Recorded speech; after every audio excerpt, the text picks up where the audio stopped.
shaxsan o'zim bolalarimni antibiotiksiz katta qilaman va buni tavsiya ham qilaman.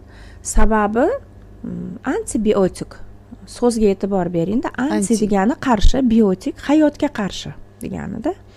Bu o'sha organizmdagi tirik hujayralarni o'ldiruvchi zahar hisoblanadi. Buni mana masalan chet elda aptekaga kirib buni nimasiz ola olmaysiz. Maxsus dori yo'riqnomasiz ola olmaysiz. Bizga o'xshab bozorda sotilgandek sotilmaydi. Bizga kirib agar simptomlarni aytsangiz, voy undan ko'ra siftriakson ola qoling, zo'r ta'sir qiladi deydi.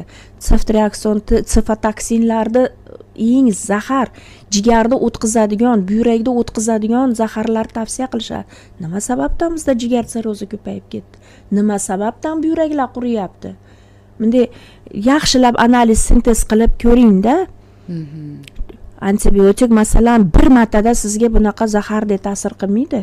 To'g'ri, 2 kunda yaxshi, 3 kunda, 5 kunda uzog'i bilan yaxshi qilib yuborar. Lekin antibiotiklar tarkibidagi og'ir metallar hammasi jigarda, buyrakda yig'iladi, kumulyatsiya deyiladi bu tibbiyot tilida. Va o'sha yig'ilish oqibatida, mana oddiy misolda uyingizda bitta joyga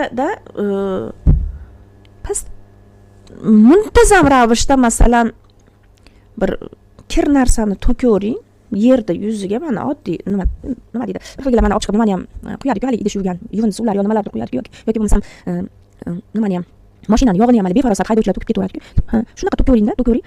O'sha joyda hattoki bitta nima ham o'sib chiqmaydi, o'sha joyda yerda yuzi qorayib qoladi. Organizm ham shunaqa. Masalan, yil davomida masalan shunaqa bolalarni bilamanki, har oyda antibiotik oladi. Har oyda. Chunki yana nima deyshadi? Pensilin ta'sir qilmaydi, ampoks ta'sir qilmaydi, ampitsilin ta'sir qilmaydi. Nimaga? Siftriakson olamiz. Siftriaksonni kim senga yozdi? 6 oyligida yozishgan bolaga. Chunki o'sha qo'pol qilib aytganda ona o'sha darajada ovorgan bolasini, ya'ni o'pkasiga o'tkazib, oddiy shamollashda o'pkasiga o'tkazib, ovorgandan keyin noiloj antibiotik vrach yozadi va uni u chaqiraveradi keyin. Masalan, siftriaksonni yuborganingizdan keyin u ampitsillinni qabul qilmaydi. Masalan, zo'rmi deb pishirib qo'yibdimi senga? Qabul qilmaydi.